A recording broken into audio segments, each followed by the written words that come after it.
जय श्री कृष्ण, जय श्री राधे, जय गो माँ, जय गोपाल। सकल गौवंश की रक्षा और मानवता की रक्षा हेतु श्रीमद् भगवद गीता का पाठ हम कर रहे हैं। तो आप भी इसमें सहयोग कर सकते हो और पुण्य के भागी बन सकते हो, क्योंकि भगवान श्री कृष्ण ने अपने जीवन में गौ सेवा का आदर्श प्रस्तुत किया और स्वयं गोविंद गोपाल कहलाए। गौवंश की रक्षा ही मानवता की रक्षा है। तो चलिए अब हम अगले श्लोकों का पाठ करते हैं। ये श्रीमद् भगवद गीता का पहला अध्याय है और श्लोक संख्या 17 और 18 का भी हम पाठ करते हैं। काश्यश्च परमेश्वासः शिखण्डी च महारथः धृष्टद्युम्नो विराटश्च सात्यकिश्च पराजितः द्रुपदो द्रौपदेयाश्च सर्वशः पृथिवीपते सौभद्रश्च महाबाहु शङ्खान् दद्मु पृथक् पृथक्। काश्यश्च परमेश्वासः शिखण्डी च महारथः धृष्टद्युम्नो विराटश्च सात्यकिश्च पराजितः द्रुपदो द्रौपदेयाश्च सर्वशः पृथिवीपते सौभद्रश्च महाबाहु शङ्खान् दद्मु पृथक् पृथक्।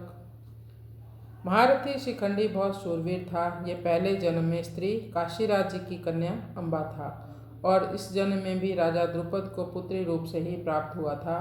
आगे चलकर यही शिखंडी स्थूणाकरण नामक यक्ष से पुरुषत्व प्राप्त करके पुरुष बना। भीष्म जी इन सब बातों को जानते थे और शिखंडी को स्त्री ही समझते थे, इस कारण वे इस पर बाण नहीं चलाते थे।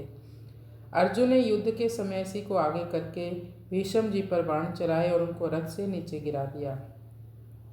अर्जुन का पुत्र अभिमन्यु बहुत शूरवीर था। युद्ध के समय इसने द्रोण निर्मित चक्रव्यूह में घुसकर अपने पराक्रम से बहुत से वीरों का संहार किया। अंत में कौरव सेना के 6 महारथियों ने इसको अन्यायपूर्वक घेरकर इस पर शस्त्र अस्त्र चलाए। दुशासन पुत्र के द्वारा सिर पर गदा का प्रहार होने से इसकी मृत्यु हो गई। संजय ने शंखवादन के वर्णन में कौरव सेना के शूरवीरों में से केवल भीष्म जी का ही नाम लिया और पांडव सेना के शूरवीरों में से भगवान श्री कृष्ण, अर्जुन, भीम आदि 18 वीरों के नाम लिए। इससे मालूम होता है कि संजय के मन में अधर्म के पक्ष यानी कौरव सेना का आदर नहीं था, इसलिए वे अधर्म के पक्ष का अधिक वर्णन करना ठीक नहीं समझ रहे थे। परंतु उनके मन में धर्म के पक्ष यानी पांडव सेना का आदर होने से और भगवान श्री कृष्ण और पांडवों के प्रति आदर भाव होने से वे उनके पक्ष का ही ज़्यादा से ज़्यादा वर्णन करना उचित समझ रहे थे और उनके पक्ष का वर्णन करने में ही उनको आनंद भी आ रहा था। कृष्णाय वासुदेवाय हरये परमात्मने प्रणतक्लेशनाशाय गोविंदाय नमो नमः।